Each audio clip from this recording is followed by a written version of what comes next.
Hello everyone, আসসালামু আলাইকুম। কেমন আছেন আপনারা সবাই? চিকেন রোল এমন একটি নাস্তা যেটি ছোট থেকে বড় সবারই খুবই পছন্দের। আর বাইরে তো এটি খুবই চড়া দামে বিক্রি হয়। আর বাচ্চাদের পছন্দের খাবার সবসময় তৈরি করতে আমার খুবই ভালো লাগে। আর যেহেতু রোজা চলে এসেছে, রোজার জন্য কিছু প্রিপারেশন করে রাখা দরকার। তো আমি জানি প্রত্যেকেই খুব জোরে সোরে প্রিপারেশন শুরু করে দিয়েছেন। তো এখানে আমি ব্যাটারটা তৈরি করে নিয়েছি ময়দা দিয়ে, পরিমাণ মতো পানি, লবণ দিয়ে আর একটুখানি চিনি দিয়ে আমি এটাকে এই ব্যাটারটা এভাবে বেশি গাঢ়ও না বেশি পাতলাও না এভাবে তৈরি করে নিলাম। আর এখানে চিকেন ব্রেস্টটাকে আমি সিদ্ধ করে নিয়ে এখন আমি শ্রেড করে নিচ্ছি একটি কাঁটা চামচের সাহায্যে। পুরটি তৈরির জন্য আমি এখানে গাজর, আলু আর পেঁয়াজ কুচি, কাঁচামরিচ কুচি, এখানে গরম মশলা গুঁড়ো, শুকনো মরিচ 1 চামচ, হলুদ গুঁড়ো সব কিছু দিয়ে, ম্যাগি মশলাও দিয়ে এই তো চিকেন শ্রেড করা চিকেনটা দিয়ে দিলাম। এখানে চাইলে পছন্দ মতো যে কোনো সবজি, বাঁধাকপি বা অন্যান্য যে কোনো সবজি দেওয়া যেতে পারে। আর আমি এখানে কর্ন দিয়ে দিচ্ছি, মানে ভুট্টাও দিয়ে দিলাম। বাসায় যেহেতু ছিল ভাবলাম দিয়ে দিই, বাচ্চাদেরও পছন্দের ভুট্টা। তো এখানে গাজর, কেটে রাখা গাজর, আলুগুলো দিয়ে ভালো করে নেড়ে চেড়ে পুরটা তৈরি করে নিব। এই পুরটা যে কোনো কিছুর সাথে খেতে খুবই মজা। স্যান্ডউইচের মধ্যেও এটা দিলে, স্যান্ডউইচের মাঝখানেও যদি এটা দেওয়া হয় তাহলে খুবই মজার হয়। এই পুরটা যে কোনো কিছুর সাথে খুবই ভালো যায়। তো এইভাবে আমি পুরটা তৈরি করে নিচ্ছি চিকেন রোলের জন্য। এই তো তৈরি হয়ে গেল চিকেন স্প্রিং রোল তৈরির জন্য এর পুর। তারপর এখানে আমি এখন শীটটা তৈরি করে নিব, স্প্রিং রোলের জন্য শীটটা তৈরি করে নিব। সেই পাতলা ব্যাটারটি এখানে প্রথমে ফ্রাই প্যানে একটুখানি তেল ব্রাশ করে নিয়ে এখানে আমি দিয়ে দিচ্ছিলাম। আর ফ্রাই প্যানের হাতলটা ধরে একটুখানি ভাবে ঘুরিয়ে দিব। জাস্ট কয়েক সেকেন্ডের মধ্যেই জিনিসটা হয়ে যায়। প্রত্যেকটা শীট তৈরি করতে আমার 2 থেকে 3 সেকেন্ড এতটুকুই সময় লেগেছে।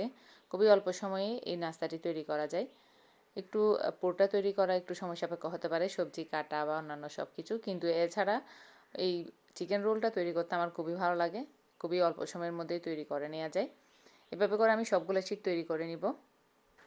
প্রত্যেকটা শীট তৈরির আগে একটুখানি তেল ব্রাশ করে দিতে হবে, তাহলে প্রত্যেকটা শীট সুন্দরভাবে চারপাশ দিয়ে উঠে আসবে।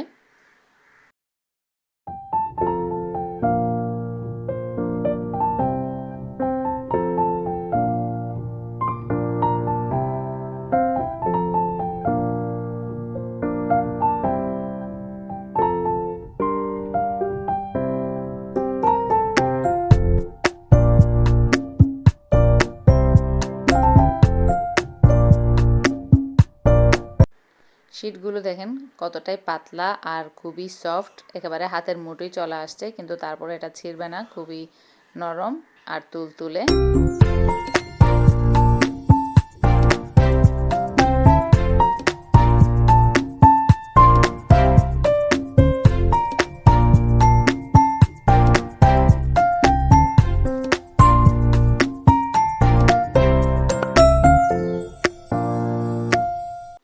এখানে আমি আরও একবার হাতে নিয়ে এভাবে হাতের মুঠোই করে নিচ্ছিলাম। দেখছি কতটা সফট আর একেবারেই ভালো, একেবারে ছিঁড়ে নিই, এভাবে হাতের মুঠোয় নিয়ে নিচ্ছি, তারপর এটা ছিঁড়ছে না। তো এখন আমি রোলগুলো একে একে সব তৈরি করে নিব। পুরটাও রেডি আছে, তারপর অনেকগুলো অলরেডি তৈরি করে নিয়েছি, তো এখন বাকিগুলোও তৈরি করে নিচ্ছি। এটা আমার বাচ্চাদের খুবই পছন্দের নাস্তা, তো এটা আমার সবসময় তৈরি করতে খুবই ভালো লাগে। আর যেহেতু রোজাও চলে আসছে, তো এটার জন্য আমি এখন একটু বেশি করেই তৈরি করে নিব। একে একে সবগুলো স্প্রিং রোল আমি এখন তৈরি করে নিচ্ছি।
এখানে ব্রেড ক্রামস আর এটা হচ্ছে ময়দার ব্যাটার, একটা ময়দার ব্যাটার তৈরি করে নিচ্ছি একটুখানি লবণ দিয়ে।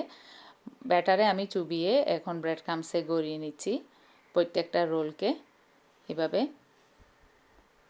রোল আগে পুর দিয়ে রেডি করে নিলাম, এরপরে এখন ময়দার ব্যাটারে ডুবিয়ে নিয়ে এটাকে ব্রেড ক্রামসে আমি গড়িয়ে নিচ্ছি।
সব কটা রোল আমার তৈরি করা শেষ। সবগুলোকে আমি আলাদা আলাদাভাবে এভাবে রেখেছি, কারণ এগুলোকে এখন আমি ডিপ ফ্রিজে রেখে দিব।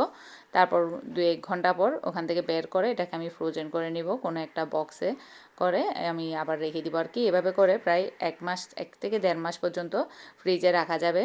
ওর কথা পুরো রমজান মাস জুড়ে এটা মানে খাওয়া যাবে আর কি। রমজান মাসেই তো এটা শেষ হয়ে যাবে, রমজানের মধ্যেই। তো বাচ্চাদের জন্য তৈরি, সবার জন্য তৈরি করা এটা এই রমজান মাস জুড়ে এটা আর যেন তৈরি করতে না হয়, তাই একটু বেশি করে আমি তৈরি করে নিয়েছি।